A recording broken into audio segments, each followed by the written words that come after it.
old. It's like she's done all of that and she's only how old? Oh, But you're young. thank you so much. I just, I absolutely love being on the show with you every week and bringing all of the phenomenal guests that we're connected with.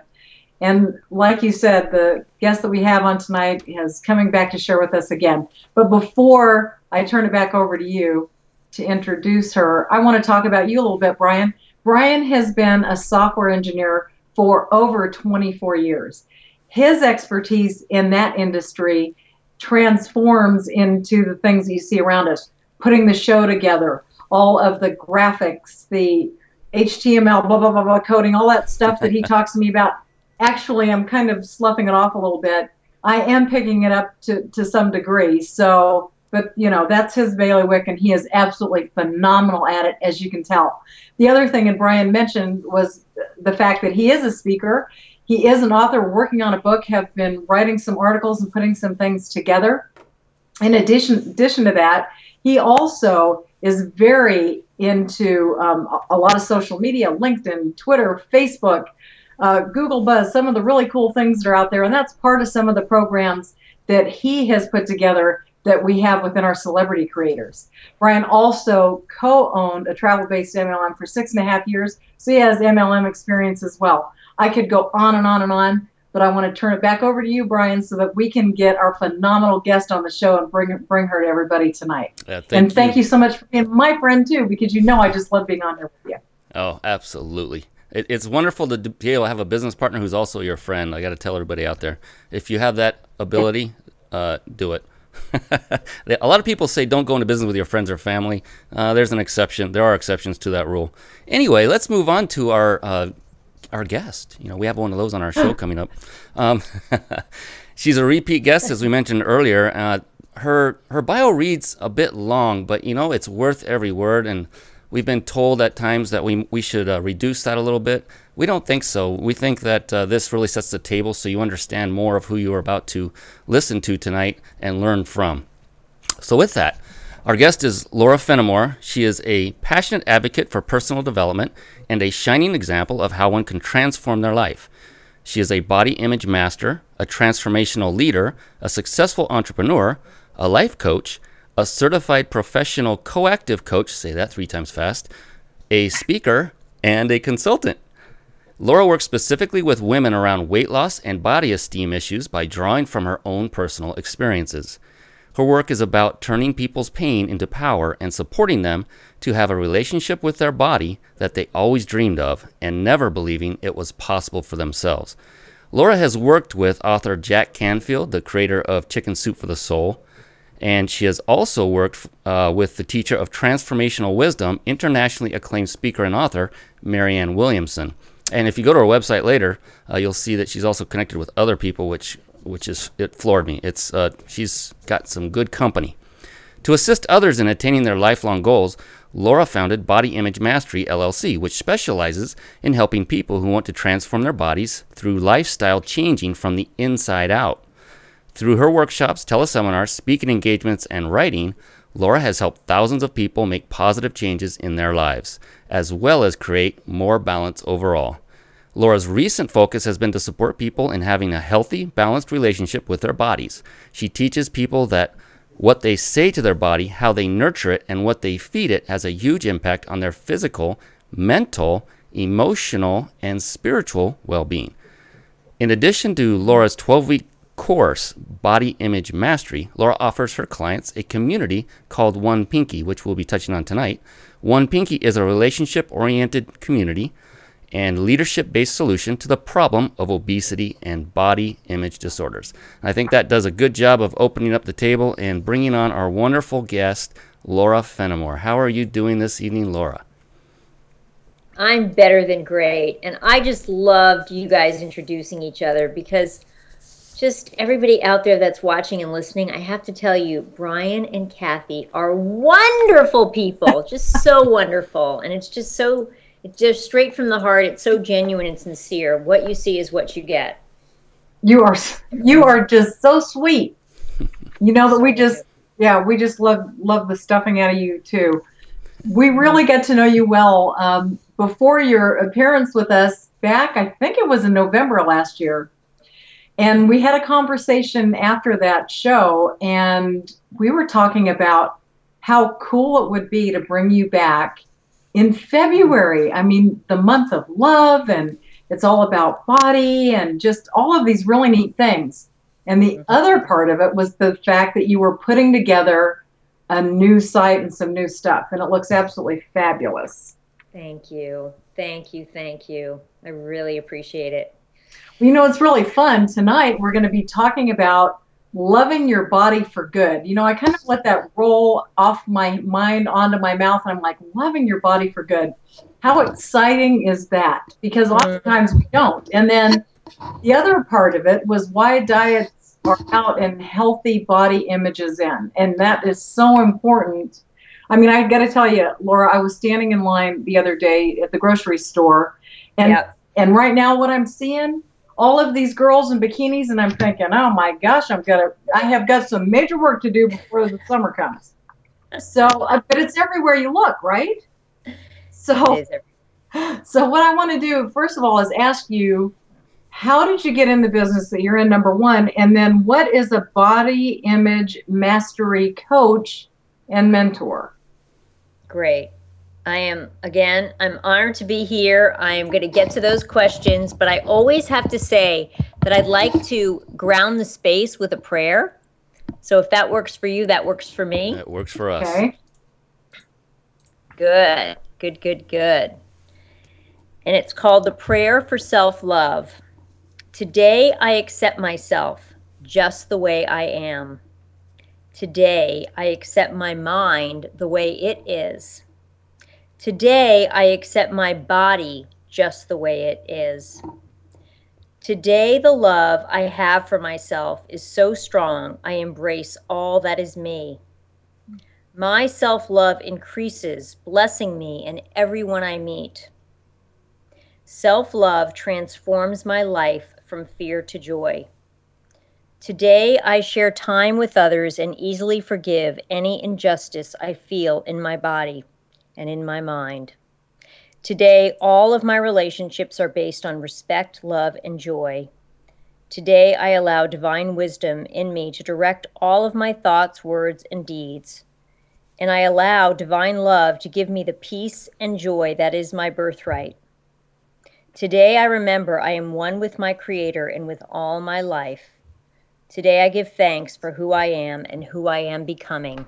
Amen. Amen. So, thank you. Thank you. Thank you. And, you know, I'm so glad that you brought up February being, you know, the love month, with Valentine's Day being in February. And how I got into this business was I didn't like myself or love myself for a really, really long time. And I especially did not like my body. I was raised in a very painful, dark environment. And what I did, being the youngest of 8 children, is I turned all of my fears and insecurities, I just turned it all inward, and I didn't have any way to express myself. So I began, you know, like basically doing addictive behavior from a very, very young age. I became an active addict at, you know, in junior high school. I started compulsively overeating actually as a child, and I became an addict in junior high school. And by the time I was in high school, I was a wreck. I was, as I would say, I was a fat, drunk, miserable, depressed teenager who turned into somebody that by the age of 24 was going to take her life. And my turning point was, and I choose to say, you know, God spoke to me, and God spoke to me directly and said that there's a way out and there's a way through. And if you take this opportunity, your work is to help other people. And, you know, at the time when you're 24 years old and you want to like take your life and you don't know anything except you think you know everything, but you know nothing, and you're miserable. It was really, really like challenging for me. Like, what does that mean? But I also had this strength inside of me. Somebody just gave me a mug the other day that says strength on it, and I have it on my desk. I had this strength, this inner strength that took over and said, you know, this is your life's work, and what you need to do is start healing yourself, and then you're to go out and serve others. So that was then.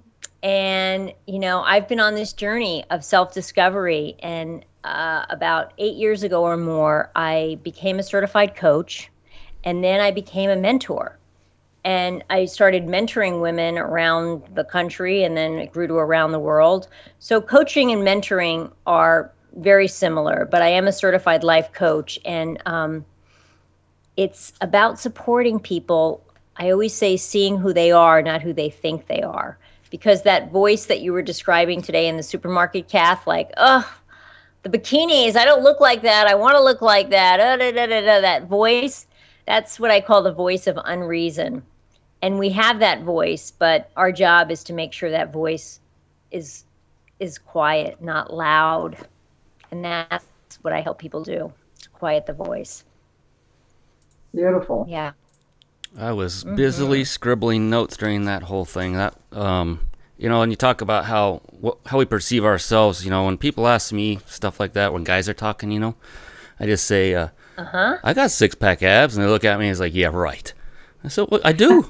I said, it just happens to be beneath a couple layers of fat, but it's there. But on that note, what is this concept? What actually is the secret language of one's body? Well, it's perfect that we're talking in February again. It's self-love. The secret of one's body is self-love. And not seeing the body as an extension of who you are inside, but seeing the body as a temple, as your home. It really is your only true home, because if you don't have your body, where really do you live? I mean, it's, you know, we say our homes are our homes, and our home environment and where we choose to have our house, it's really important, but our real home is our body. And the secret language is to really love it and respect it. And that is a process for many people. It doesn't just come instantly, that level of self-respect, because we're human doings, not human beings. And we're trying to, you know, find our way through this wonderful tapestry and adventure called life. But the thing that often gets forgotten is the body. And I'm, you know, the secret language is self-love and self-respect. And when you get to that place, like, I really care about it, then things flow. But if you just deny it over and over and over again and just forget about it and put it at the end of the to-do list, stuff will happen. Like, you won't be happy. You won't feel good. And that's what I see over and over again. People not feeling too good. Not only not feeling good about what they've manifested on the outside, but just not feeling good about not taking care of themselves. So, well, you know, how do you create a new story?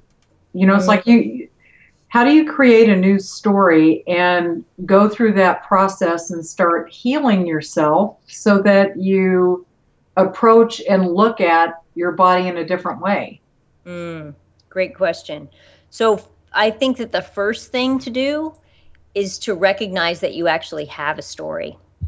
And that's one of the things that people don't even, like, there's no consciousness around that. But a lot of times we have victim stories, you know, a woe is me. And I'm not saying that people haven't been used and abused and trampled on, because that's all very true. But as adults, if that's where we're at, then we have to look at why that is. Because as adults, we are at choice.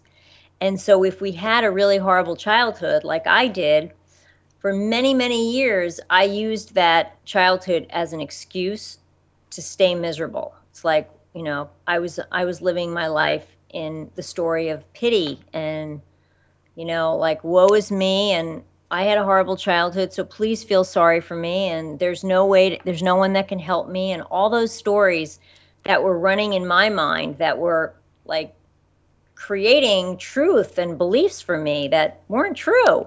So oftentimes when people come to me and my work, they have a story that's embedded, and it's like they've told the story over and over and over and over again, and they don't see a way out. And it seems so simple, but since we get to create a new story, it's like any one of us in any moment can create a new story.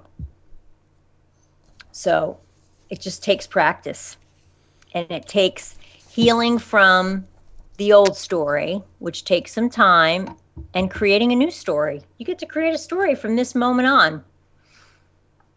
That's a powerful place. Well, so how much does our story have to do with our actual health and our body? I mean, is that pretty prevalent based on whatever it is? Oh, The story. well, I mean, yeah, I mean, based on my experience as a body image coach and a weight loss coach, our story has a huge impact on our bodies and our body image. I mean, if you were raised, you know, I was just talking to somebody today who told me that her mother called her horrible names when she was a kid, like horrible names. I don't even want to repeat them. And that was how she was raised. mm-hmm. So it was kind of laughed at in her home. But it was, for her, it was very, very painful. And she's held on to that story of, you know, like, that's who I am, and it's like she's just coming out with, you know, that was painful, and I really, really want to get over that story and not make myself wrong anymore or make my body wrong. Right. So the stories have, they have a huge impact. The stories that we tell ourselves and the stories that we've been told. And if your mom tells you that you're a worthless, fat, you know, piece of garbage every day when you're growing up, you kind of hold on to that horrible story, and you continue on to have issues around your body. Yeah, I mean, and that's what you tell people do, is break that cycle. Is that correct? Break the cycle. and how devastating is that to have someone you look up to and love to say those things about you, not just once or twice and say, oops, I'm sorry, but to continually drive it home. I don't understand that, but Absolutely. It does exist, and God bless you for doing what you do, Laura.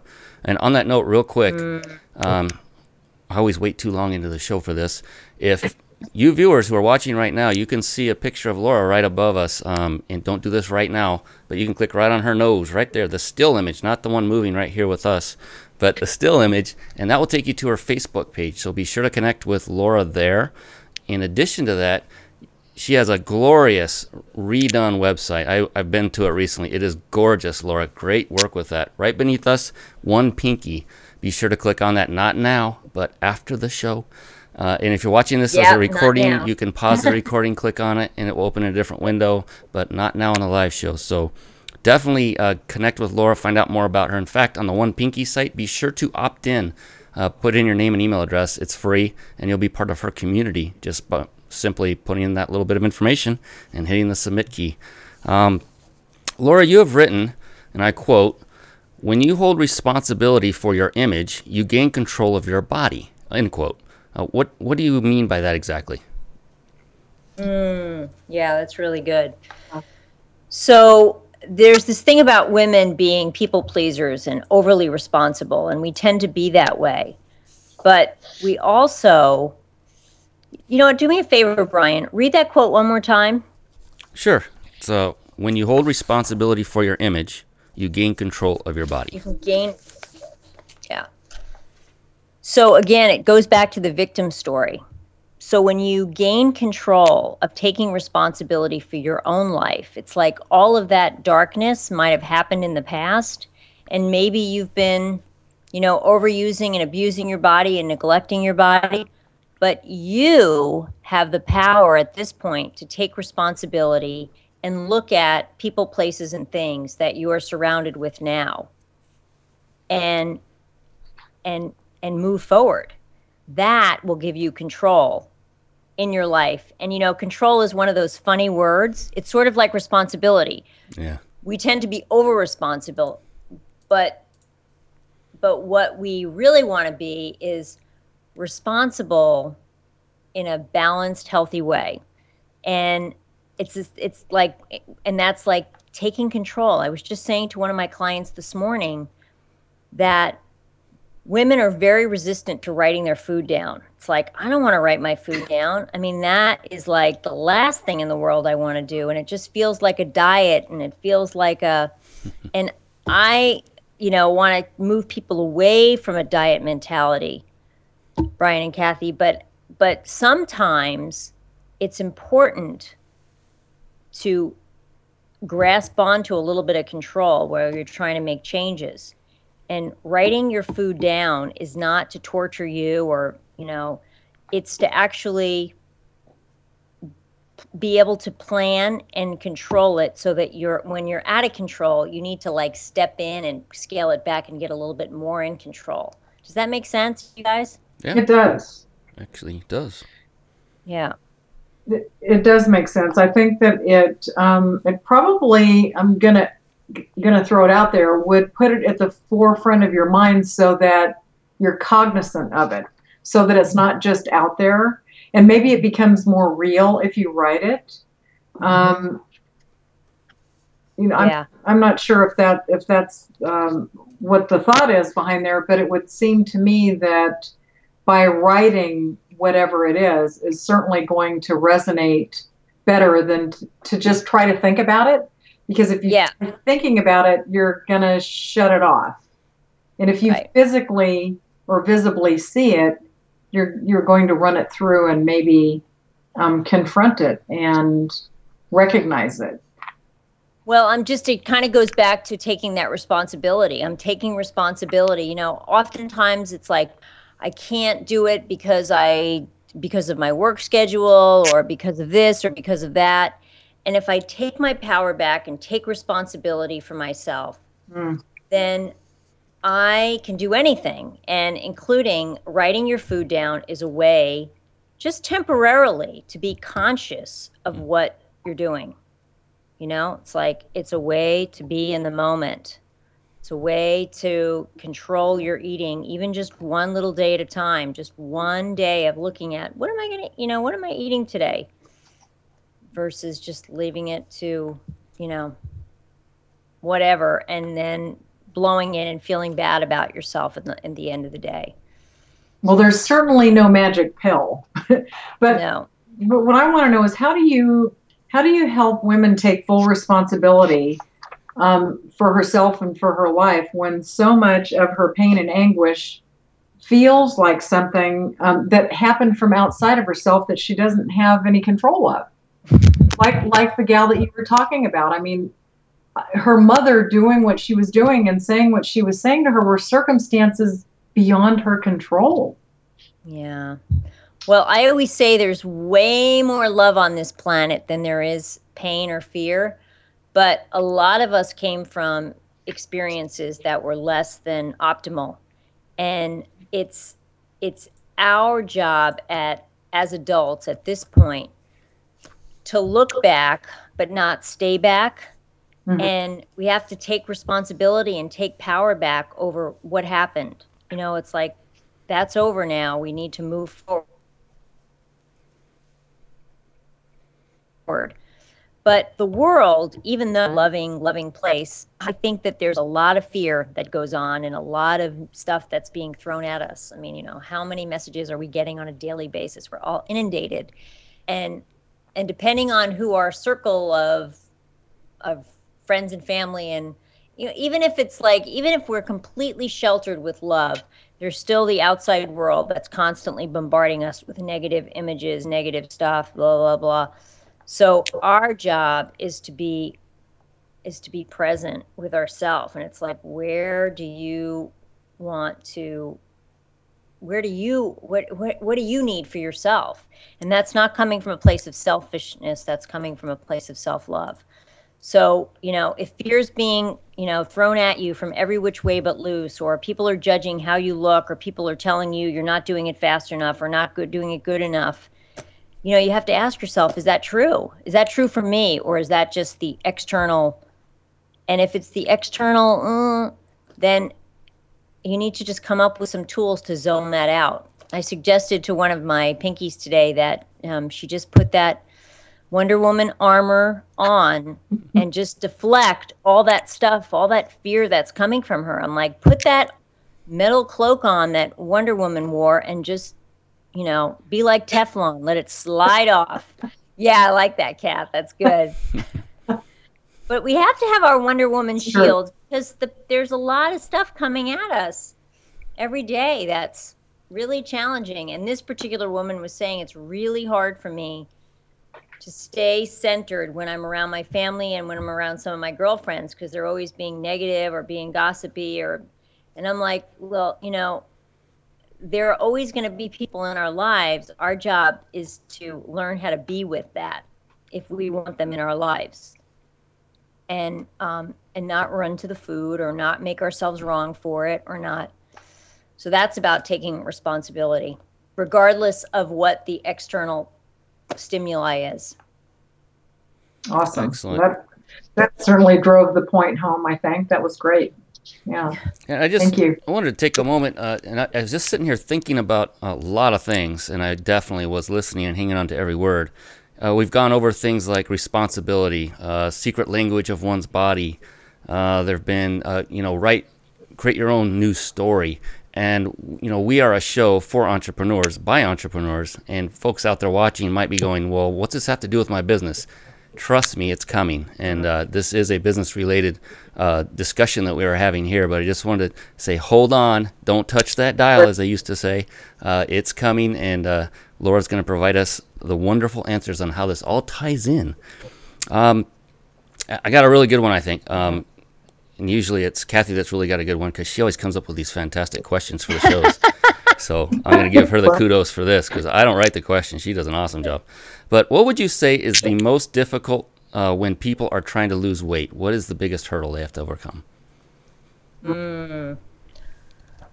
Well, it's so funny that we've been talking about all this stuff about blaming the outside world, but I would say that people forget about their bodies and make their bodies like the end of the to-do list. And it's hard. And when you've done that for a really long time, Brian, it's a hard pattern to break. It's like, I want to change things, but I don't know how to do it. I want to change things, but I can't get to it. I want to change. And if you have that story going on over and over and over again, it's just going to become, it's going to become your existence. So, and it's sort of a vicious cycle. Frustration is created, and then, you set yourself up. And so there's a lot of resistance. When people come to me, they've actually been trying a lot of different things, a lot of different diets often, and they find that they're temporary, that they don't last very long. And they want, to figure out a way that they can make themselves more important in their lives. And that's what we get down and dirty about. How do you make yourself a priority in your life without being narcissistic or selfish or abandoning your friends and family and loved ones, but just taking care of yourself? Well, then the thing with that, it crosses over into all areas of our life. So it affects our personal relationships. It affects our business relationships. It affects our business. It affects all of us as a whole. So what are the keys to permanent change? The keys to permanent change. Yeah. Well, I would say that the first thing always is you have to decide. You have to decide that you're willing, because, it's like that. I have a great quote about willingness, but also about commitment. It's like once you decide, universe will take over, but you have to decide that, okay, I'm in. I am in. And no matter what comes at me from the outside, I am still 100% committed, because the quote about commitment is providence will take over, and it will. Like, the universe will help and assist. So I think that some of the keys, there's many keys, but one is deciding that you're ready, and then just getting to a point of self-acceptance. I can't change anything overnight. This is a process, not a pill. And I have to accept myself every day as I am. You know, I always tell the story that when I was 220 pounds, I couldn't lose any weight or keep it off sustainably unless I accepted myself all the way down the scale. So I really got that. And I was so lucky that I got that very young, that I had to learn to love myself or like myself at 220 pounds, because I knew that if I hated myself throughout the whole process of releasing the weight, I was just going to lose it and be back at square one. So I was like, I have to start appreciating. I know we talked about this the last time. I learned to start appreciating my body for what it did, not what it looked like. And that's where One Pinky comes in. Beautiful. Because I made this pinky promise to one of my friends that we would start appreciating our bodies, starting with our pinkies, for how they functioned. So it was function over form. And that's how I learned to accept myself going down the scale. And it worked. That makes sense, though. I mean, if you don't like yourself through the process, no matter where you're at, when you get to the place where you felt like that was the pinnacle in your weight loss, you still would be unhappy and miserable. Yeah. So it makes good sense to me that would be a starting point, so that you could come to the grips and love yourself and be at the point that you needed to be, so that you could process down and be fabulous at any point during the whole process. So yeah, absolutely. And you know that, I don't know if you guys know, that Glamour magazine last week did a study. 97% of the 200 women that they looked at hate their bodies. 97%. It's a pretty big number, you guys. And I've actually been sending it out, the story on Facebook. I saw it, and this morning they interviewed the editor of Glamour on the Today Show, and she just said that not only did these women hate their bodies, but they were mean, really mean stuff that they said to themselves. Wow. And it's like, how can you self-love and being mean just do not sit in the same equation? They just don't. So she was saying, if you call yourself a fat hippo 20 times a day, it's like, you can't. It's just not self-loving. It's not nice. Well, Laura, was it just overweight women, or was it just women across the board? No, it actually was women across the board. It wasn't just overweight, but she did key on that point too. It's that, it's women of all sizes are just totally, just hate their bodies. And she said, would you, and I say this all the time too, would you talk to your children like that? Or if your boyfriend talked to you like that, what would you say to him? And it's like, why do we talk to ourselves? We would not put up with that abuse from the outside world, but to put it up with ourselves. So the first step is becoming conscious, making the decision that you want to change. And then self-acceptance comes from that. And all of that working together brings a consciousness that helps you become a moderator of your thoughts, because really what we have to do is moderate all of that negative junk that's coming from ourselves too. Yeah. And sometimes ourself is the loudest voice. I think, don't you think that some of it's due to the fact that we're all taught via the things that we come in contact with via television, via magazines, that, you know, we need to live up to certain standards set by the media. They're advertising goods, so they put the perfect model next to the product. You know, and the women see this, the men see this, they see the way the men are looking at these models, and they're thinking, I'm not adequate, even though, you know, I've got a very slim body, I don't have everything she has, and there's always that one more you got to live up to. Do you think some of that goes into it? Oh, Brian, you know, you just nailed it in terms of it absolutely goes into it. And we are influenced by the media, whether we like it or not. We all are. That's why I was talking about that bombardment of images that are coming at us. So even though intellectually somebody could say, you know, I don't need to look like Cindy Crawford to be okay, there's this little tiny mad idea that was planted at some like long ago time that I don't look good enough because I don't look like Cindy Crawford. Right.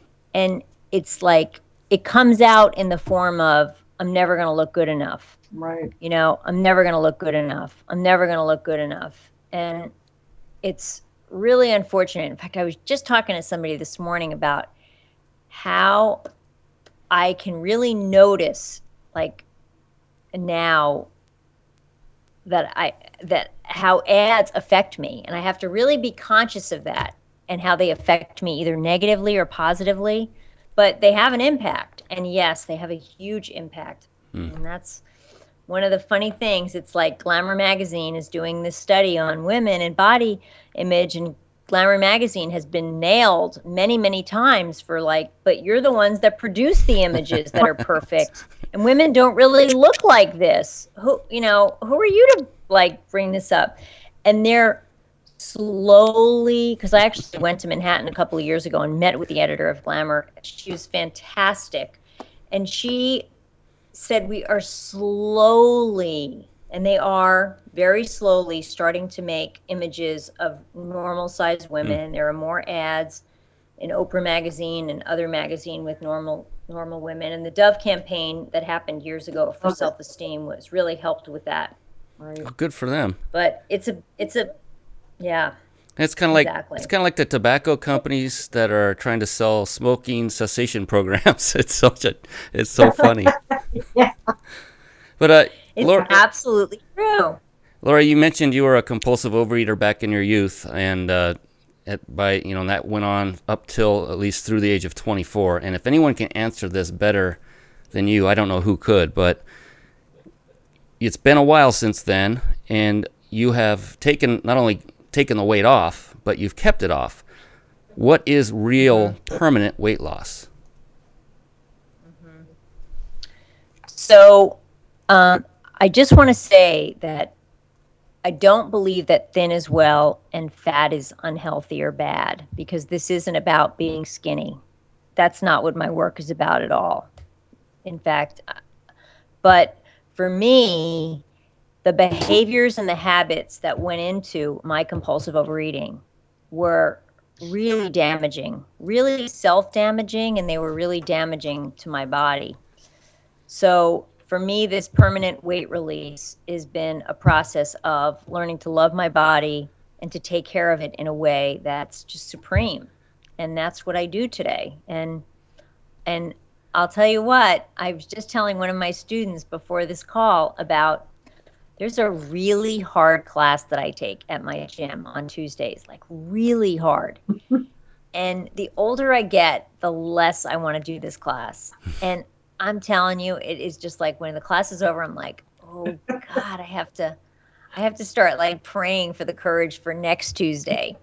But I just keep showing up because it's more of a mental game for me at this point than it is a physical game.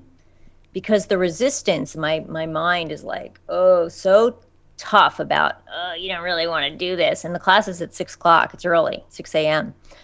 And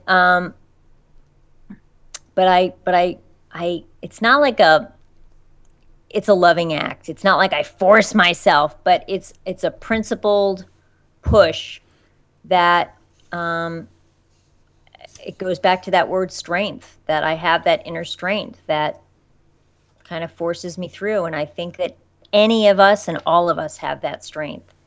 It's just going in and finding it and retracing our steps and bringing it back, because it's there for all of us. Mm-hmm.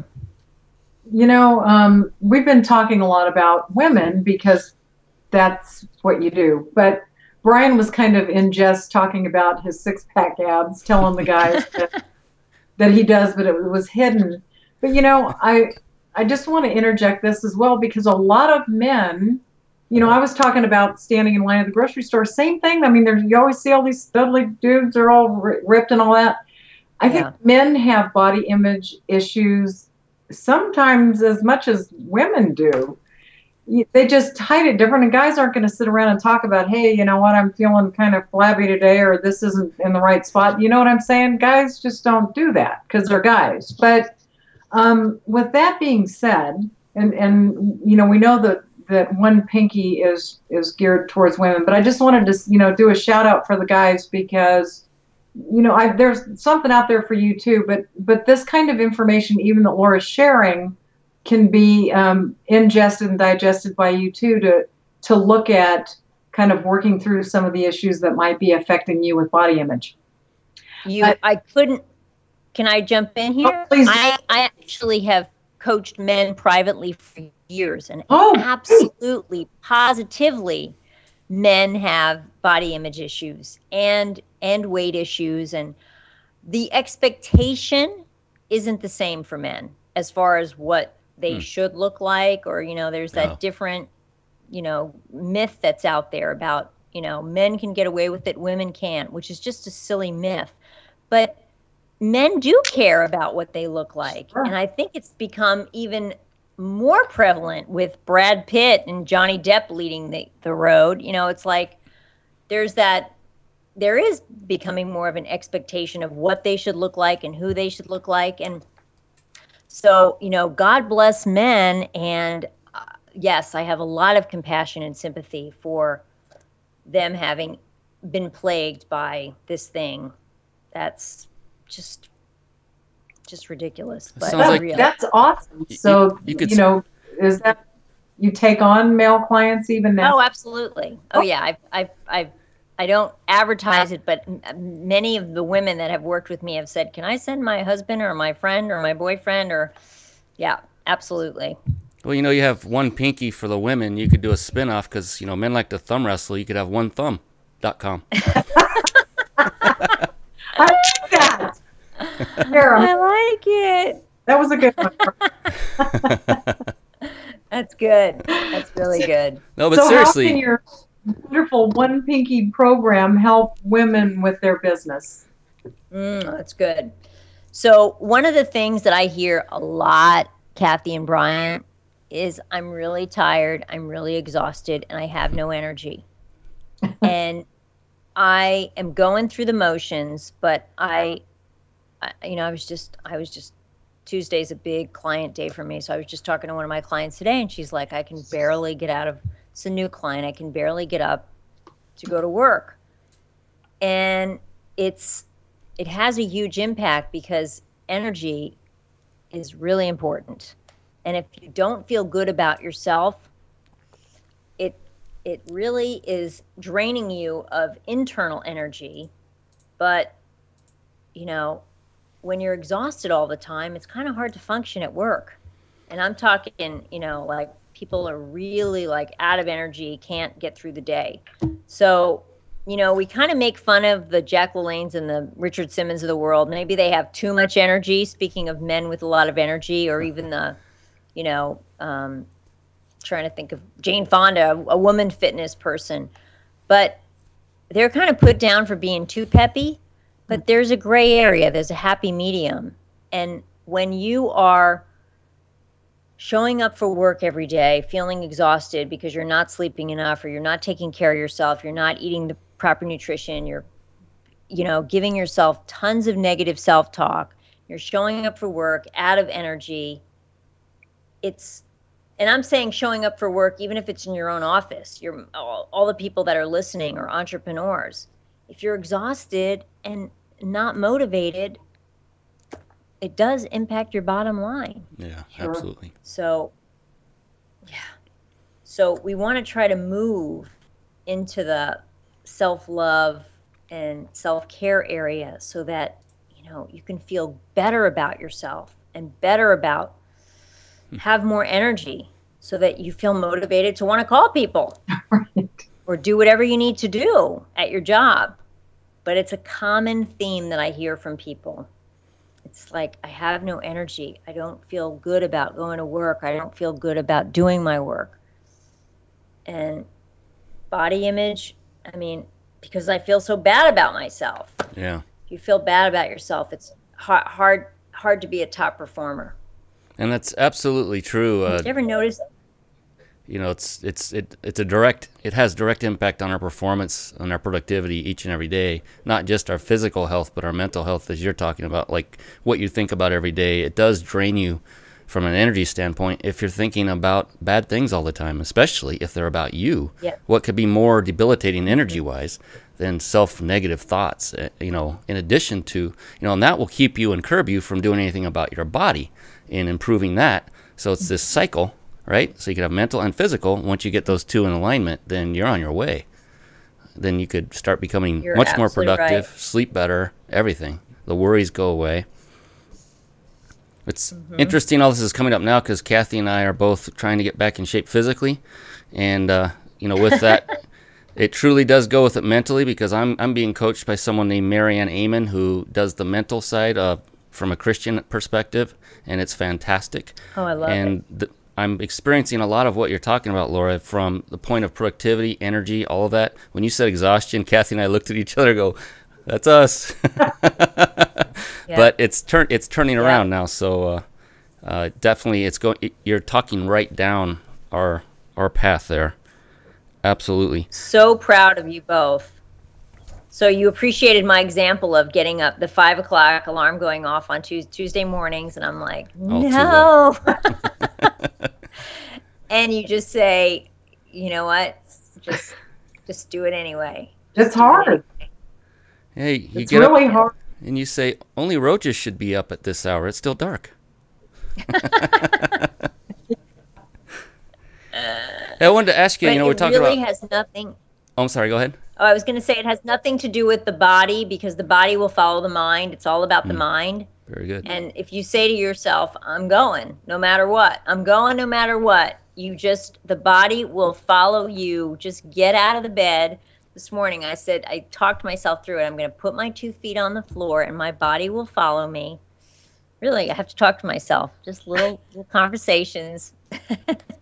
Do you as part of your program, do you do anything with, say, the accountability aspect? Do you partner people up, or do they come with you and you hold them accountable to the steps that are involved into? Well, with my private coaching, people check in with me pretty regularly, but with the classes, and I'm starting a class on March 21st, which is a Monday at 5 o'clock Pacific time. So on March 21st, I'm going to start this class, and with the class, you get the 12-week course, which is delivered online through a PDF. You get to be in the One Pinky community, which is where everybody meets and chats and talks and asks me questions. You also get a Pinky accountability partner, which is, a Pinky power partner. So yes, somebody to check in with in between our calls every week, and then 12 calls with the group with me over the the course of the 12 weeks. Okay. So it's pretty comprehensive. That is. And, yeah, because you have an accountability partner, and in addition to that, checking in with you once a week, that covers all the bases. Mm-hmm. That's very good because our group. A week can be quite a long time if you're struggling. Absolutely, Brian. Excellent. Mm-hmm. Who would you say is One Pinky's ideal client? Well, I want to say, size really doesn't matter in this case because it's not about, how much you weigh but it's really about how you feel about your body. So mostly it's women that are between 35 and 60 who have been struggling with have been struggling with their bodies, have been struggling with the scale, have been struggling with food, have not mastered it, have allowed the negative feelings and thoughts to be the master of them. And they know that Weight Watchers and Jenny Craig can work. They haven't worked for them. Mm-hmm. And they know they need an answer beyond the diet mentality. And, you know, maybe they don't know that it's an emotional and spiritual answer, but that there's an answer outside of the diet mentality, and they're looking for it. And that's where I would say that's where One Pinky comes along, because I'm not a diet club. I'm not going to hand you a diet. I'm not going to tell you how many glasses of water to drink a day. I'm not going to tell you how much to exercise, because we all know that. We all know that. It's just, it's why aren't you doing it? And what do you need to do to get there? And that's what we work through. So that's the kind of the profile of who she is. You know, I like that because it's such a different perspective from everything else that's out there. Yeah. Because almost everything out there is that. Drink this much water, so many fruits and vegetables. You're weighing yourself, you're checking in, and all that stuff has its place, I think. Not so much maybe the whole, some of the weird diet things, but it is important. And I think part of what you were sharing about taking care of our body and going through that process, but it sounds to me like what you share or bring to the table for women in these situations is working through the mental part of it so that it coincides with the eating by writing the things down, like you said, so that it gets them thinking and changing or shifting their thoughts and their patterns from what they've been experiencing for so many years. Although if you're talking 35 to 60, 35 is not that many years. So how wonderful to be able to start at that young age so that they're not waiting until they're 60 and then finding you. So I think it's wonderful that you provide this kind of program for that age group. That's really awesome. Just out of curiosity. Absolutely. And I want to share that I'm sorry, Brian. I was just thinking. Years ago, I had a oh, I'm sorry. No, go ahead. You go, Bri. Ladies first, I insist. Years ago, I had a student who was, oh no. I'm going to stop talking now. No, go ahead. Years ago, I had a student who was 88. She was a one-on-one client. Wow. And she lost over 100 pounds when she was in her 80s. Wow. And it's pretty miraculous that she, and I'm just saying that anything is possible at any age. We talked about that age range, but I just wanted to share that, people say you get to a certain age and it's impossible. There's no way, I can't make changes. It's like this woman, to this day, she's like 90 now, is still alive and well. And yeah, I'm just so proud of her. I'm going to tell you, a friend of Brian and I, Susie Manning, she has Sizzle.com, was telling me today that she is connected or is going to be connecting with a woman who is in her 90s and running marathons. Oh, wow. That's so, amazing. When you think you're too old, right? I mean, that's fabulous. It's absolutely fabulous. It's unbelievable. Yep. Brian, will you forgive me for interrupting you, please? I'm sorry. It is I who need the forgiveness, but it is more important. It's hard because Skype, sometimes it lags. So. Yeah. I was just curious, though, about the age group of the male the ones that you've privately coached, the men, so that those that are listening now can privately contact you and not feel bad about it, but at least know that they're, hey, I actually qualify. I'd like to contact her and not let my buddies know, kind of thing. Absolutely. Absolutely. Well, I would say like anywhere between the men that I have worked with, mostly they're dads, and I've worked with men 35 to, I would say 50. Okay. That are have really been suffering and struggling. That would seem about right. On our way out. Excellent. Yep. So what can you tell us kind of concisely is kind of what the One Pinky community entails? Just kind of overall, in an overall nutshell. Mm-hmm. Well, it entails a lot of love, and there's a lot of people that are in there trying to help themselves and trying to heal and get better. So, and get out of the vicious cycle of self-loathing and get into the cycle of self-love. And, you know, I work on the premise that if you can really fall in love with yourself and really respect yourself, then you can change, you can move mountains, you can change anything in your life, transform anything in your life. And it's like when you guys were talking about challenging yourselves physically, I mean, we know that we feel better when we take care of ourselves. And it's like, then why don't we do it more? Right. So this is about caring for ourselves so much and loving ourselves and respecting ourselves so much that neglect and abuse is not an option. And I think that's what people find and feel and share about when we're on the calls and when they're working through the materials and in the community. It's like, you know, despite the external stimuli, I can take care of myself. And if I'm a busy mom, I can figure out ways to take care of myself too, because, you know, I'm not a victim of motherhood. This is not, you know, and that's a common thing that I hear people say too. You know, you don't know how hard it is. And I'm like, I know it's hard, but there's a way to make this okay. You know, I like what you said. If your mind thinks about it, your body follows. And with that, my mind has got to come to the grips with the fact that our hour is already up again. Oh my goodness. Absolutely amazing how we get so enthralled in our special guest. And I've got to tell you, what a perfect month and time to have you on, Laura, because you actually exude what you are. You love yourself, which you can just feel the love that you have for others around you. You are so beautiful. Brian and I I started out at the beginning saying we love the stuffing out of you. We do. You are just absolutely amazing. The things that you do for other women, and now we know men as well.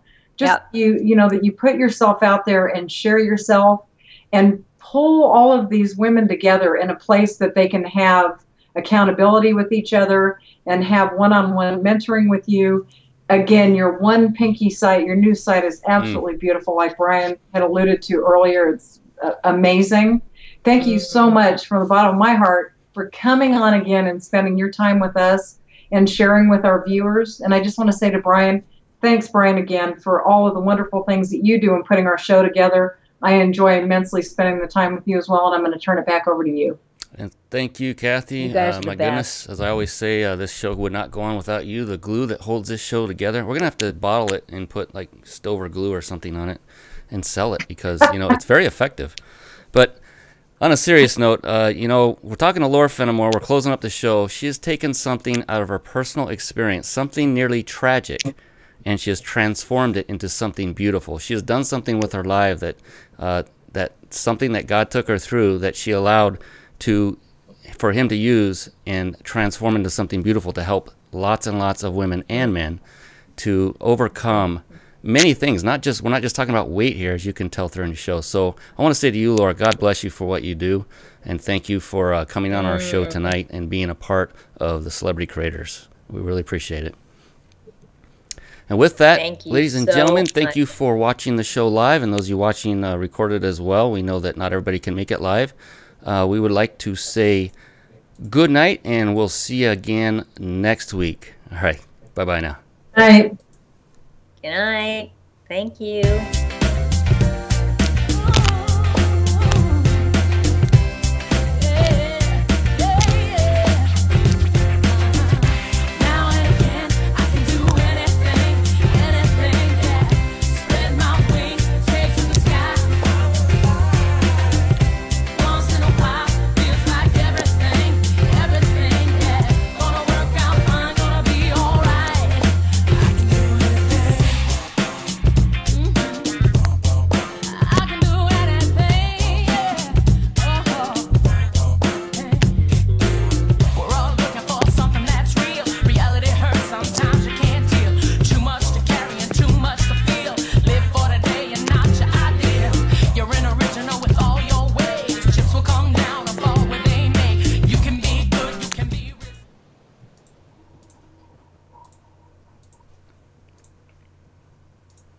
Okay, I'm done clicking like 500 buttons. All right, we're off. Awesome. Phew. It gets me every time. Was it crapping out? Pardon? Was it crapping out? No, I have to click probably, I think 5 buttons to stop the whole thing. There's a lot of them. All of those, all the windows and stuff? Yeah, it's actually just clicking the buttons to stop recording, stop streaming, stop recording on the other thing, stop streaming on the other thing. Blah, blah, blah. It just keeps going on and on. It's actually 6 buttons now, I think. Anyway, awesome, Laura.